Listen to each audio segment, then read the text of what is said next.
Hello guys, do confirm if it's clear, audio and video.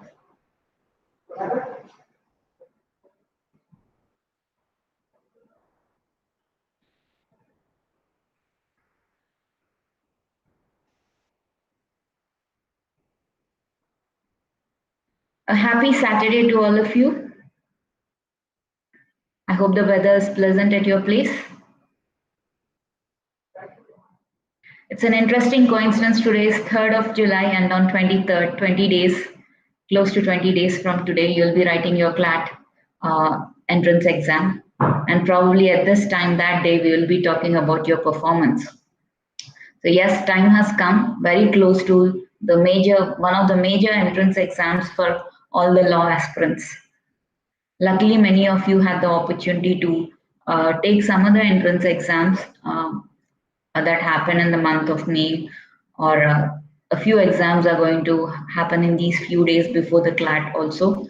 So that might also help you in terms of your readiness check probably. So before you go for the main major entrance exam. So please confirm in the audio if in the chat box if my audio and video is clear, and I would proceed with that session.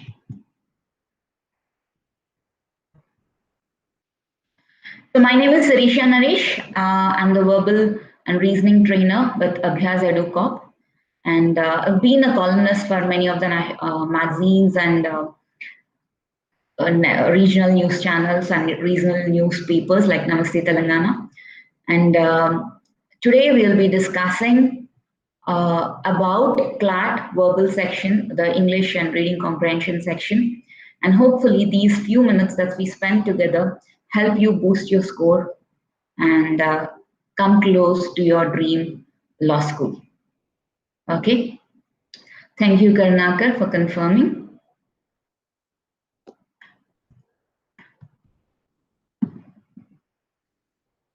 Coming to the English section, let me ask you a simple question. Do you think it's a pretty doable section, or do you think it's a difficult section?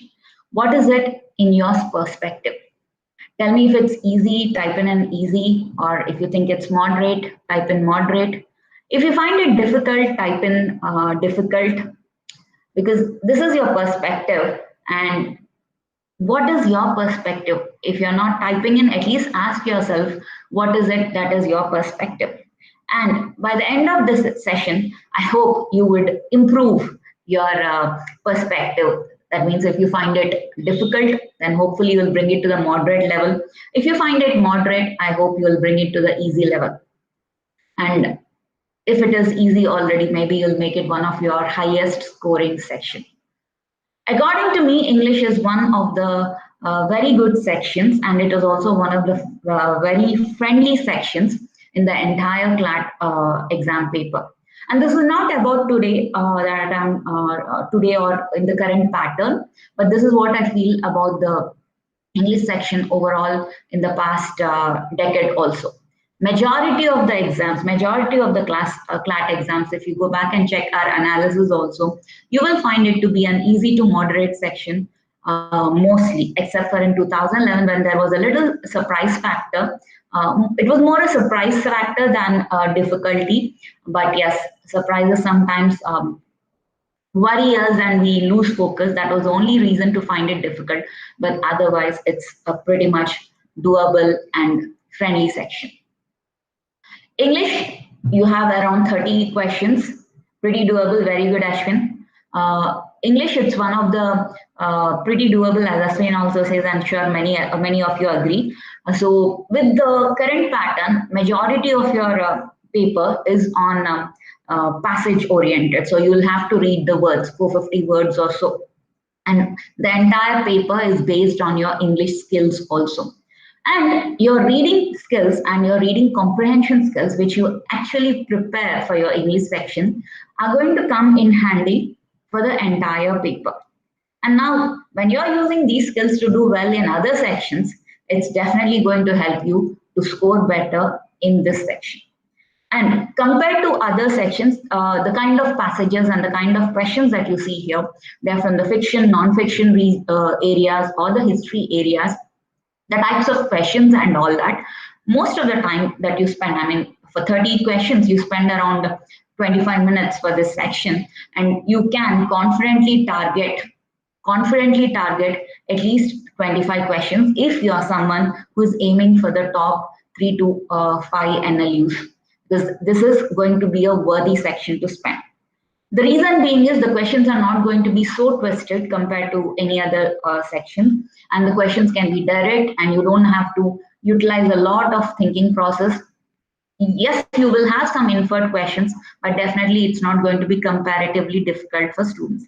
And in comparison with other passage-oriented questions, starting from 2020, earlier people used to find English a little difficult because of one single passage, but because the entire paper is passage-oriented, nowadays students feel this is one of the easiest sections.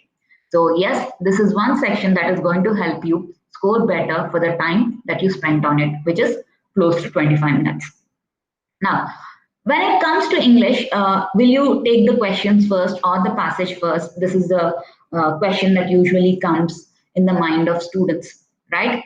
Whether it is questions or passage first, as I said, it's an amiable section. You can either ways go based on your preparation. I don't want you to change your strategy at this point of time, because among our own team of faculty, some find it better from passage-oriented side, some find it better coming from the questions.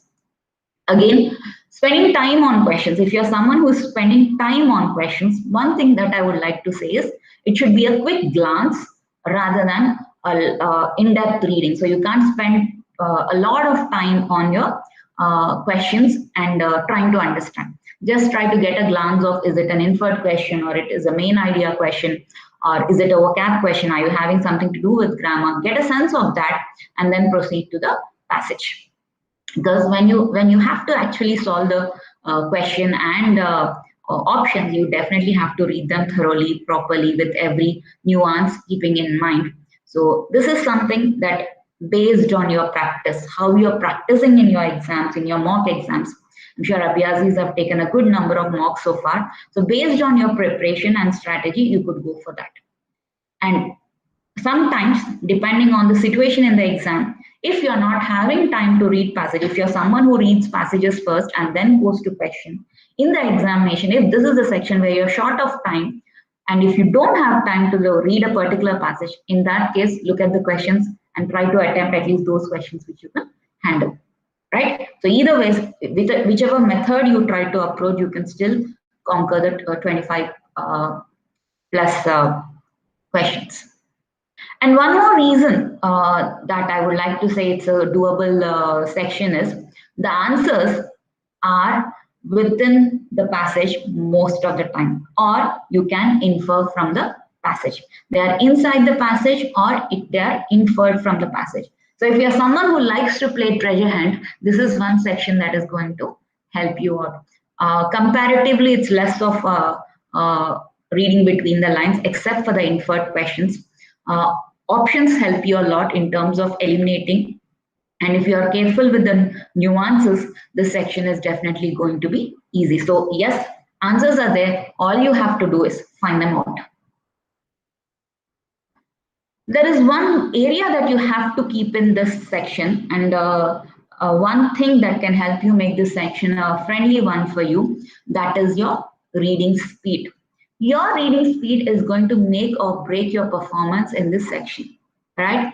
Most of the time in an exam, what happens is, this is something that we do when we talk or any other place also. Initially, you follow a very comfortable pace, and suppose sometimes students can find an easy passage with an intention to do every question correct and with accuracy. They go at a very normal pace, and when the question or passage is the last one and your 25 minutes timeline is coming to a closure, you do it fast. Remember, maintain a decent speed with regards to the passage. If it's an easy passage, yes, don't be in rush and make mistakes, but at the same time, don't go too slow just because easy and you want to make every question right. Maintain a decent normal pace as required for the passage. Some questions which are simple and easy, you can go fast. Some questions which are tricky, And some, especially those questions where you find two options very close, that is the time when you need to take a pause, right? You need to take a pause at the right time. Your overall speed of the section, your speed per passage, and the time when you take a pause in a particular area in the passage is what which helps you to make this section a successful one or a scoring one for you. So these are few things that you have to keep in mind to start writing this one. It's a highly scoring section. All the answers are going to be there or inferred from the given content. Either ways, questions or passage first, it doesn't trouble you so much, and your speed is what is going to help you, right?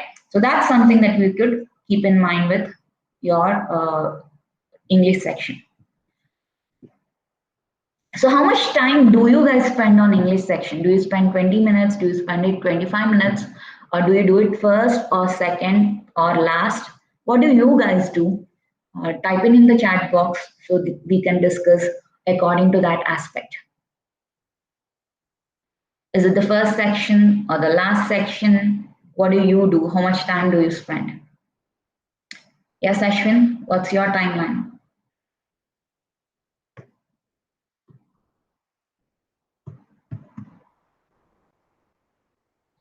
For someone who finds it pretty doable section, I think the focus, if you're focused with the passage, I think you can attempt it comfortably in any aspect of it. But I would prefer actually to do English first, not because it's a subject that I'm teaching, not because of that, no. The reason is comparatively the passages are less reasoning oriented as against the other two sections. So you might find it more easy to start with. You can build a pace of it. Or if it's not the first section, then at least go to the third place so that you are focused, because this is a doable section. So let's score as many marks as we can. Either ways, this is one section that can help you to stay focused. So whenever you're less focused also, this can help you out in doing your paper well and in attempting the given number of questions. So 25 to 26 minutes, that's a decent score, a decent timeline that you can spend on this particular section. Okay, very nice. So since all the passages, since all the sections are dependent on passage, the one main thing that you have to keep in mind when you're choosing it to be your first section or third or fifth section is it should be a section where your focus is there, because reading comprehension or English and passages, these are certain things that you could succeed if you maintain your focus, right? Now, how do we maintain focus, and how do we ensure that we are doing the right set of questions? Or if you are worried in the exam hall when the time is clicking, how should we make ourselves comfortable? Right? Your last minute preparation and your last minute strategies are going to help you in those areas. The first thing that I want you to keep in mind is practice the standard question types, right? I've always told students that English and reading comprehension sections, especially the passages, irrespective of the amount of complicated, twisted questions that you frame, a maximum of 6 to 10 questions you could make out of it. Maximum of 6 to 10 questions. And either it will be if you think it's a different question, before you do that, ask yourself, are you able to categorize into any of the standard question types that you know? Because majority of the question types are falling into that 6 to 10 categories that we usually study. So understand the standard question types and learn to tackle them, because your approach is what you have to focus at this point of time. Because daily, last minute, standard question types, practice those, and along with that, have a good amount of time that you give for reading comprehension or passage oriented preparation. In general, if somebody is preparing for 2 years or if somebody is preparing for 1 year, we tell students to spend at least 30 minutes to 1 hour every day on your reading so that your reading skills improve. But now in these last 20 days, I would tell you to focus on your question types and use your practice keeping that in mind. And whenever you're practicing, irrespective of it's a test or a sectional test, you have mock tests. It's need not, in order to practice your English, it need not be only a mock test. You have sectional tests. Abhyasis have a sectional test, your rank booster sectional test. Online you have tests and all. Practice those tests and practice something like 30 questions in 25 minutes. So in an exam, how much time do you give it? Give that dedicated amount of time and do it like an exam, because the energy and the attention that you have in an exam, if you are able to bring that in your practice, then the real-time exam is actually going to be easy. In your preparation, if you're slow and relaxed, what happens is, one, you'll not focus on the speed part, you'll not practice the speed aspect. Second, when you're relaxed and trying to read each question slowly, automatically your accuracy is going to be better. We make mistakes when we are in a hurry. So if your practice is also hurry oriented, you will make those mistakes in the practice time itself, and in your final exam, you will be prepared for that timeline without making any mistakes. So practice with given timeline. Right. The standard question types, yes, Monica is saying author, tone, synonyms, antonyms. Very good, Monica. Those are the standard question types. Apart from that, you will have some more question types that we'll discuss towards the end of this lecture. So whatever standard question types that you're coming across in the mocks, learn to approach them and learn to tackle them. But yes, each passage is going to be different, and each passage options are going to be different, but the way you approach them, the way you tackle them, that's what you will be having a preparation for, and it will help you out ultimately. And always try to remember the traps that you're falling into when you're making mistakes, because right now mocks and mock analysis is not just about writing exams and getting yourself preparing for the question types and all, but it's also about mistakes that you do. Don't repeat those mistakes. That's the most important thing. Grammar rules and error correction question types. These are certain things that you could happily prepare for. It doesn't take a lot of time to revise all the grammar rules. The standard grammar concepts that you've been learning since childhood, maximum in a day you will be able to comfortably revise.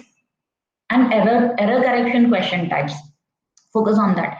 Your English reading comprehension, even though it is a passage-oriented question types, you can expect vocabulary, you can expect grammar. There are different types of grammar questions that are possible, and they might give you a new type also. You should not be surprised at all. But get yourself acquainted with the rules.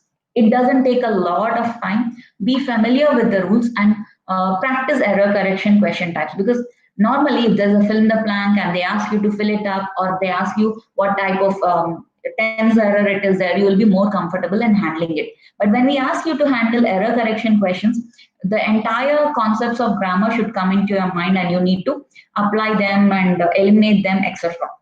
So practice the error correction question types, because that's something that might help you out.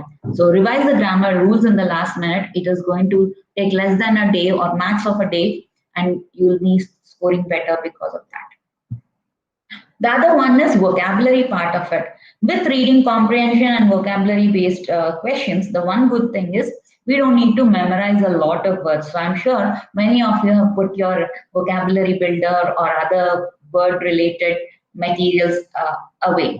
But the thing is, your vocab knowledge is going to help you a lot, right? We've seen at least a few questions, 3 to 4 questions minimum on vocab based, right? At least 3 to 4 passages are going to have those vocab based things. And the one good thing with reading comprehension is you can use your contextual vocabulary tactics. So I'm sure we had many sessions on contextual vocabulary, and you have enough rules related to contextual vocabulary. So learn to apply them. Contextual vocabulary rules are about guessing the words, right? So read around the lines. If there's a word, read 1 or 2 lines before and after it so that you don't make a mistake. Another thing is words will have multiple meanings. There is something called secondary meaning. So even if you know the word and its meaning, have little patience, spend at least 10 seconds, go back to the passage and check if that is the actual meaning in the particular passage, based on the passage, because that is one trap that you will fall into. So make sure that your preparation is thorough with contextual vocabulary tactics so that you don't fall into the traps of the exam paper. Okay? So practice the standard question types, grammar and common vocabularies. And one very important thing is revise your mistakes from mocks, because sometimes students feel that, okay, I'm not very sure if it's the same passage that's going to be coming in the exam. Yes, it might not be the same passage, but the area might be same. Maybe.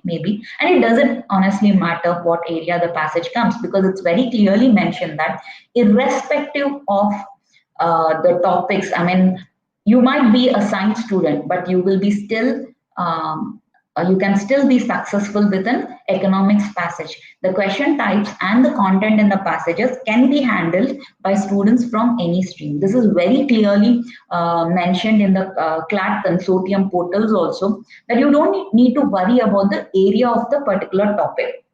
So any students can do it. So even in the exam, whatever topics they come across, you don't need to worry. The one thing that you need to keep in mind is the types of mistakes that you made in the mock, whether it is a timeline, question type, or silly mistakes, or unable to decide between the two options, anything like that. Try to learn them and revise them so that your mistakes are fresh in your mind and you will avoid them in the actual exam. So these are few last minute things that you could practice in the next 20 days so that your scores can improve a little bit. And I'm confident this is going to boost your scores in the upcoming exams also. Let's not wait till the 23rd to see how this strategy is going to help you. I'm sure Sundays you have exams, and coming Sunday you'll have, during the week you'll have your a lot of content to practice also. So try to see from mock to mock, you see an improvement. Try to target an improvement from one mock to another mock, so that by the time the real day comes, you'll do much better. So that's where I have the last minute strategies, last minute preparations.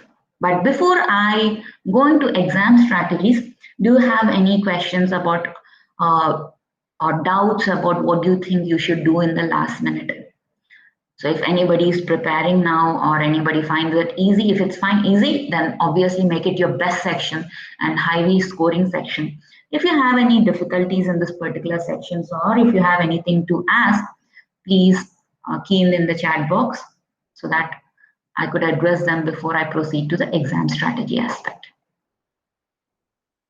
Any particular question types or anything that you have with regards to English question?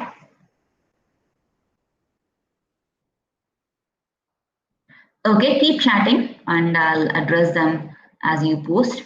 So let's move on to the next one, the exam strategy aspect. So the earlier what I discussed was last minute strategy. In the next 20 days, how are we going to prepare?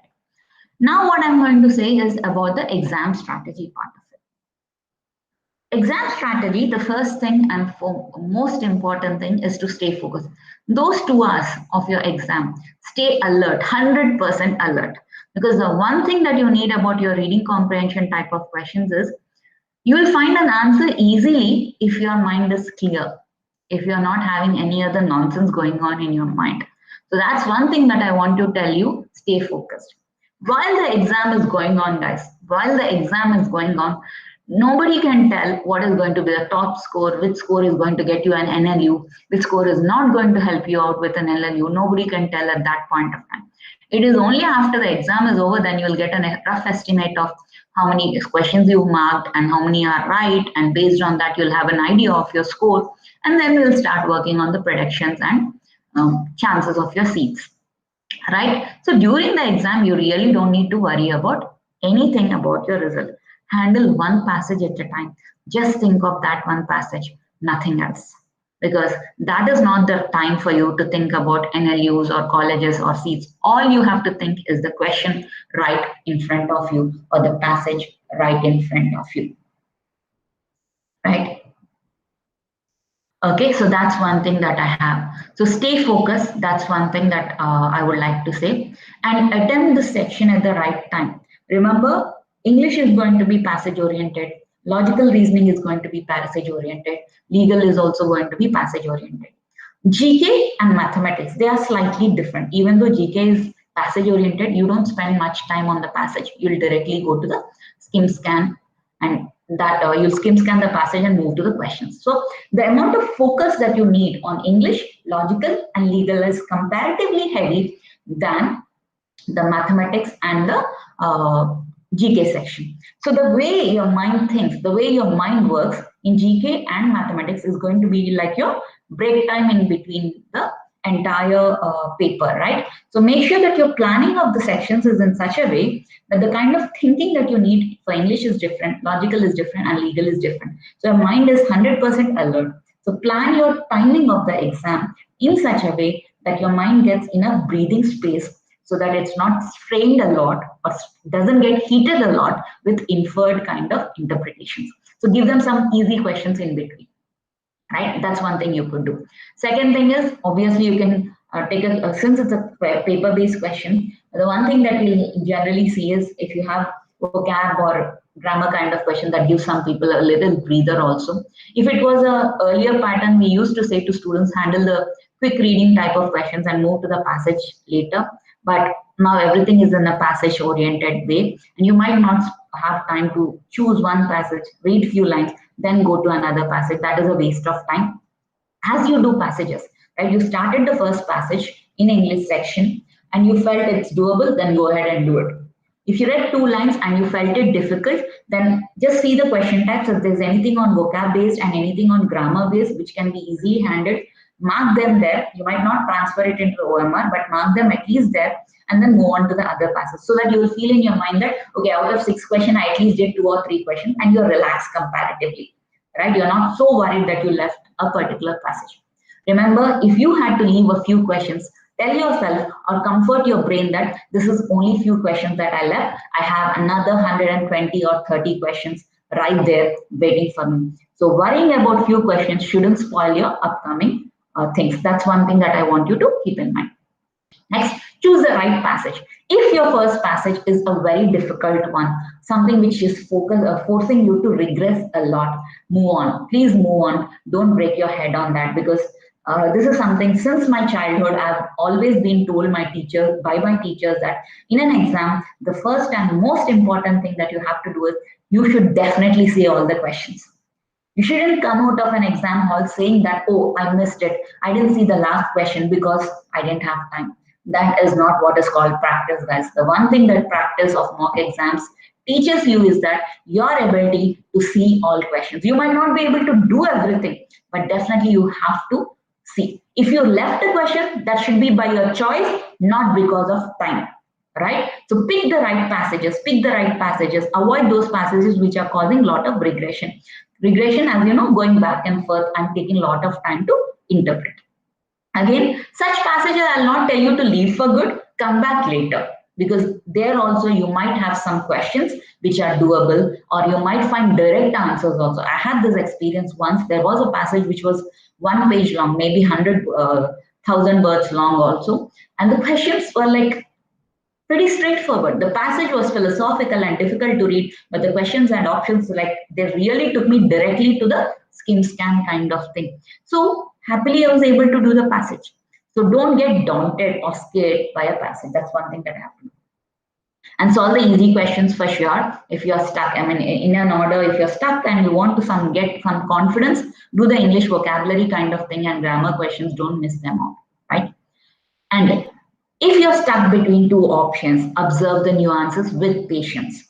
Whenever we are stuck between 2 options, we always try to compare each option with the passage and see, is it right or wrong? Remember, guys, when we are stuck, when we are in a dilemma, we need hope, we need direction. And you will get the direction if you compare those 2 options, right? You cannot think in an omnidirectional way when you're stuck.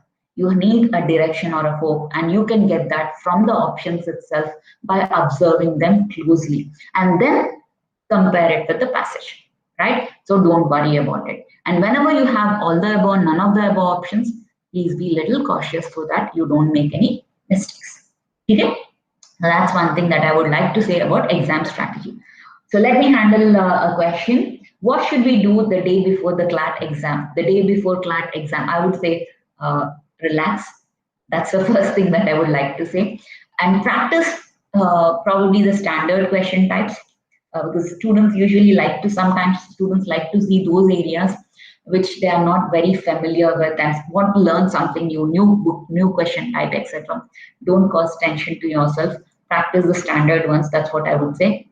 Maybe you can revise GK that you've already read. In one of the earlier sessions, I think Nerissa said the GK material that you were preparing and the GK content that you are preparing so far, take one source and revise, right? That's what he was telling. Rather than looking at again some new content and new source and telling yourself, oh my God, I don't know this, right? I'm sure many of you remember, I think his name is Chatur from the movie Three Idiots, right? People like to cause some kind of tension. Don't do that. Don't worry about anything new, but prepare and revise those that you've already prepared so far. And afternoon, I think 2 to 4 is the exam time. Don't sleep at that time. Don't sleep at that time. Make sure that you're alert because your biological clock should be fully functional. And on the day of exam, what happens usually is the exam is, I think, in the afternoon, and ensure that your energy levels are proper that time. Your energy levels are proper because you will have to go to the exam center much early, much in advance, and sometimes because of the traffic in some of the centers, we have seen students have to walk because the lanes are a little difficult. So ensure that your energy levels are high. Luckily, this is not mid-May where we used to worry about dehydration. Actually, no, it's not midday, but it is monsoon, so don't get caught in rain. Ensure that your travel is safe and planned much in advance. Have all the required documents, and that is what I would say. Keep all the required documents ready. Be relaxed, and don't worry about results. Just focus and tell yourself that you prepared and you're going to do the best performance of your preparation. Rather than worrying about which college that you're going to get later, always tell yourself the preparation that you've been doing, you will do enough justice to the preparation that you did. And in the exam hall, be alert, be ready to handle surprises. That's what I would probably say here. And practice the things that you've been regularly practice so that you're in inertia of motion. There are some students, like it depends also on your style. In physics, we have something called inertia of rest and inertia of motion. I've seen some students that they start doing some questions once I conducted a test, and then I again gave them another mock test just to see if students are stressed out and or focused. I've seen some students that once they're in that inertia of motion, they do better.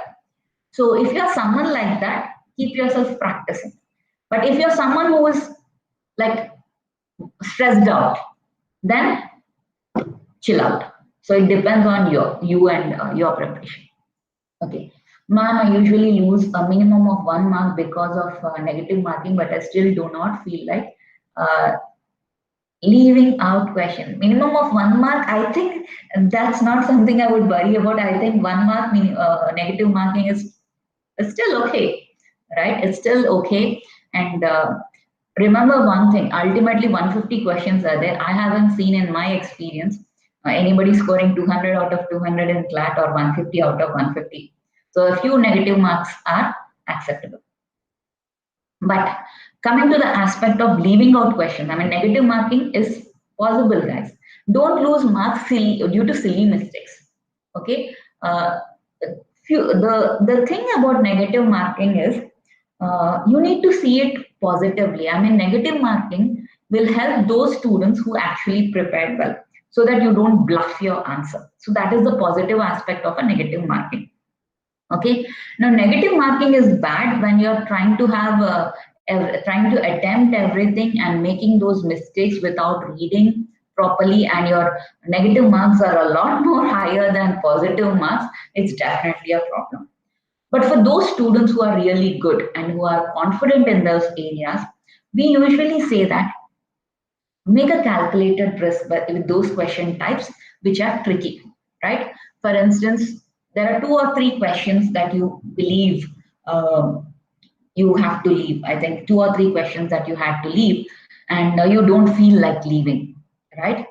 Now make a calculated risk in terms of your confidence level with that question type. If your confidence level with your answer is less than 50%, then I would say don't go for it. But if your confidence level is good, decent enough, and maybe if it's like a calculated risk that you should probably make, and this varies from one student to another student also.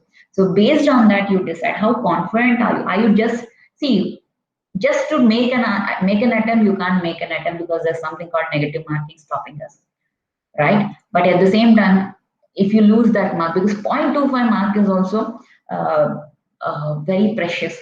Most of the times, I'm not worried if I see whole numbers, complete numbers when it comes to CAT scores. If students get something like 123, 127, or 100, also I'm not worried. But the moment I see 100 and 0.25, something like that, there's a lot of worry because that 0.25 triggers a lot of thoughts and mind, right? So don't attempt just because you don't want to leave. Attempt only if you're confident and your guess or educated guess is a well calculated risk that you're taking. That's what I would like to suggest them.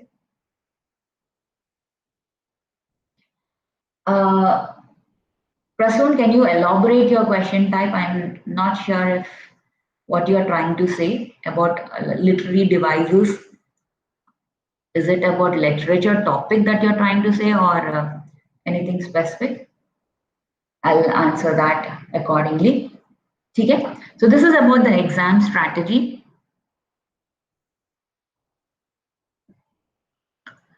Let's look into the common question type, right? In common question types, informational question types. Remember, don't leave out any information-based question types. If you think this passage is going to have an information in this passage is having information. This passage is having information. All you need to do is just check. All you need to Okay, this passage is going to have that information, and you will have the data there. All you need is little patience to find that out. Then go ahead and attempt those questions. Those you should not leave it, even if it's a difficult passage, something which is like philosophical, where you're finding it difficult. Even such passages, you'll have to, such question types, you should be able to tackle it. The other things about a summary question, main point question, title questions, I'm sure you have enough practice on these lines. The usual traps that we fall into is close options, right? Whenever you have close options, uh, always look at them and identify the differences with the passage, and you'll find the answer. And don't fall for incomplete answers then. Don't fall for incomplete answers, because that is one trap that we'll have in terms of summary questions. Another thing is main point or title type of questions. Keep the scope of the passage in mind. That is one thing that you will keep in mind when you come across this question type. And eliminate the options. That's one thing that we could always keep in mind with regards to such question types. The other one is compare and contrast. This is more related to information that you have, the data that you have, right? Patience is what we need whenever it is compare and contrast of the about different viewpoints in a particular passage. And if you read them carefully, if you read the author's perspective, or if you read the characters carefully, you will be able to do them well. Okay. Coming to the grammar question types, guys, the fundamental grammar rules are going to help you a lot. And those question types, which are like simple tense based or article based, where you have to introduce articles, something which are visible errors. I call them visible errors in English grammar. Those you should not make a mistake with. There's one thing about article based. Some types of article based questions are easy, but sometimes the questions are like, how many articles are you going to introduce? Now that's a question type which needs a little bit caution, right? So based on the question type, based on the grammar type, you definitely have to attempt them. And as I said earlier, practice the error correction type of questions. Coming to the vocabulary based question, contextual, always have patience to read around. That will help you out. Okay, always have patience to read around, and you'll learn the question types, etc. Okay. Okay, so let me come to the question type of Prasoon here. Right. Like oxymoron or allusion. Okay, fine. These question types, what I'm trying to say is, I've seen this few words or some terminology, or sometimes when you are asked about something which is more related to the language structures or the way they are written and all that, they are usually they usually cause some kind of fear or something unfamiliar, or students are worried that they've seen some new word, etc. If you're familiar with the word, I mean the standard words, right? Oxymoron, or it's an allusion, or it's an anachronism. These are words that you are definitely familiar with when it comes to their meanings and all that. You know the words, right? You know the words, and you can always compare with the passage how they are, and you can choose your answer types. But sometimes you're not familiar with the word. This is something that it will happen whether it is English vocabulary, or whether it is a tone-based question, or a literary device kind of thing. If you're not familiar with it, look at the options that are familiar, compare with the passage, and then you might find your answer, etc. Because that's the way you could always question yourself. When you find your answer options in the passage, which are not direct answers, or which you are not able to connect with the passage, always ask yourself this: okay, fine, this is an oxymoron. I have a word called oxymoron. What is exactly an oxymoron? And ask yourself that the question that, okay, is something in the passage like this? If it's an oxymoron, it should be like this. Is the passage like that? You can always ask yourself. That is going to help you out. For instance, I'll give you another simple, for other students who are not familiar with these terms, let me give you a simple example what I'm trying to see here. Like in organization of the text passage, sometimes they'll have options like the passage has examples, the passage has counter examples, etc.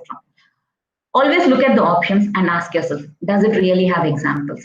If it doesn't have example in the passage, then it is eliminated. So that's the question that you'll have to see. What is an autobiography? What is a biography? You know the difference. An autobiography is something written by self. Biography is somebody has written. So if it is looking like an autobiography as somebody writing for themselves, then your answer option is going to be an autobiography. And if it is looking like somebody has written for this person, then it's going to be a biography. Such words, such terminology, when you see in the question types, you can handle that in that particular manner. Okay? So I hope I addressed that question. Shinita, coming to the last 2 weeks preparation, I would say keep your preparation going in terms of your practice aspects. So that is going to help you out. Given timeline, give yourself 25 minutes per 30 questions based on your time, because now it's like last 20 days. I would say spend as much time on your preparation and get enough rest. That's the two things that you should do: get enough rest and sleep, and practice as much as you can. Right? So that's what I would say at this point of time. So last 2 weeks, quickly do a revision of all the grammar concepts that you learned. Revise all the words that you come across in your worksheets or in your mock exams. Those are two things which will help you with the grammar and worksheets aspect. As far as the question types are concerned, practice as much as you can. And if possible, if you have, like, we have 75 plus mocks, right? Go back and check your old mocks, see the type of mistakes that you made them. So there's one thing that I've seen with students. This I had my initial experience in the first few years of my academic professional career. By the time exams approach, students are so much into preparation. They find the complicated questions easy, and they make mistakes with the easiest questions. So if the paper is difficult, actually they do it well. And if the paper is easy, they make mistakes. Tell your brain that either types of questions can come up. So I need you to prepare all types of questions, the easy ones and difficult ones also. And don't focus only on one type. Get a variety of preparation in terms of your practice and standard question types. One other thing is you can get acquainted with the meanings of certain words, like tone. You have standard list of tone words, right? Whether it's a discourse or whether it's objective, subjective, or critical statements, or sarcastic, satiric. Get yourself familiar with those words. Figures of speech also, whether it's a litote, what is a litote. Get yourself acquainted with the standard definitions, because I've seen figures of speech come a lot more in the IELTS entrance exam. So if you're familiar with the definitions of the most commonly used one, you will be comfortable with it. But at the same time, in the internet, you will have lots of names, whether it is logical flaws or names a lot. Don't worry, because there is a limited amount that you might be able to handle. And as much as you possible, In the exam, if there's a word that is new, try to use your learning strategies that we learned when it comes to vocab building, handling it with the root word and handling it with the prefixes, suffixes, etc. Try to use that concept and maybe you will be able to comfortably tackle that. Okay?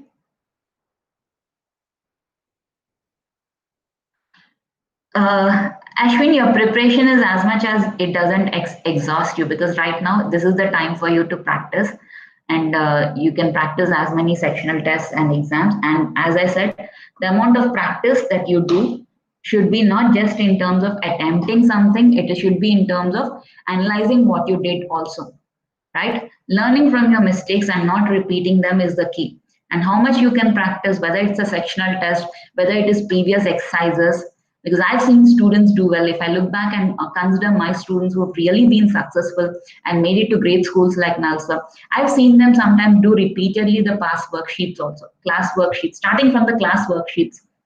They used to do repeatedly so that those common mistakes are avoided. So practice as many questions as you can based on your energy level so that you don't get drained out.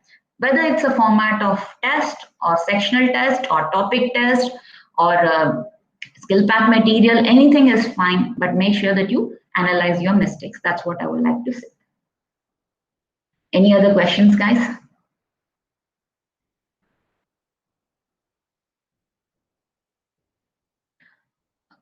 Prasoon, I hope I answered your question there. Okay.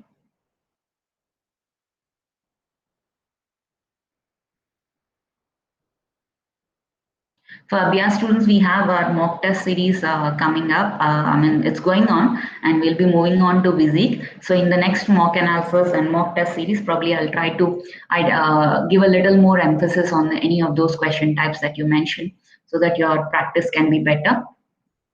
Okay, or probably we'll do a small bite on that, which will help you. Okay.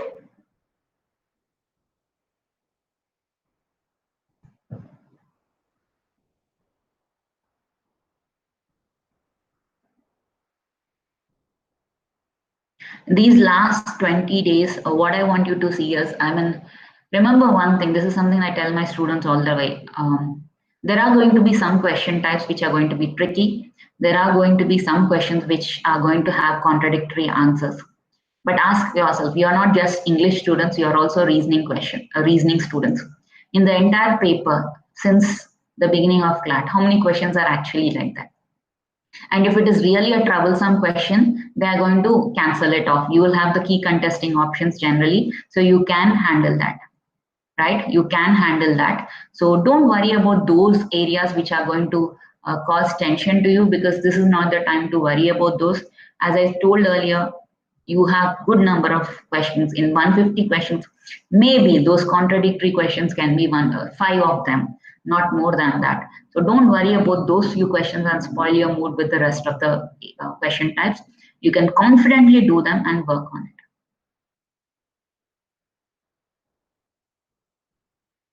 it. Okay. Okay, guys. Um, Sectional test, no, Ashwin. I mean, we are going to do with the mock tests at this point of time, because mock tests are given by students at a particular period of time, and we get an input on their accuracy levels and attempts and all that. So we are going to do the mock test part of it. But yeah, if you have any questions on any sectional test, question type and all, do share it. If you're an Abhyasi, you definitely have a discussion board access. Do share it, and we'll try to help you out. If there's anything which is not pure technical aspect, also put it there so that the team or teachers can reach you out and we can always discuss that. Okay? Because at this point of time, realizing your strong and weak points are going to be helpful for you. And based on that, we could act. Okay? So do reach out to us, do reach out to the team, delivery teams, or do reach out to us through discussion board. We're always there to help you out. And yes, on the day before exam, just be relaxed.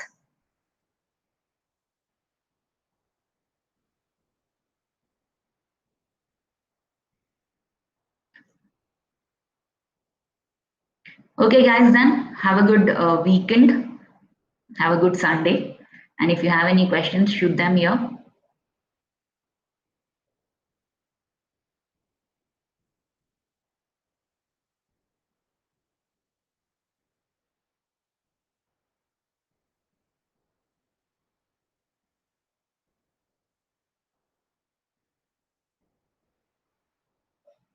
Any other questions, guys?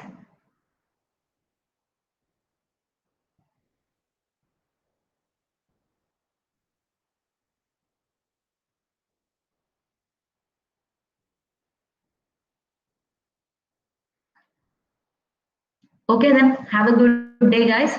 And just one thing I want to say before I close, you may have some surprise question types in the exam, but don't be surprised. Okay, because CLAT paper is going to be pretty doable if you understand the question. So anything that is a new term, new terminology, new question type, new look that you have seen in the paper, do not worry. Just have patience and give it some time. I'm sure you can confidently crack it, because this is going to be a paper which is going to be more on your skill, and the practice that you've been doing for all these days is going to come handy, even if it's something new, right? The strategies that you learned in one aspect might also come helpful to you in another area also. So don't worry at all, and you're definitely going to crack it. Just believe in yourself, believe that this section is going to help you out, and you're going to rock. Okay, all the very best, guys. Have a good day.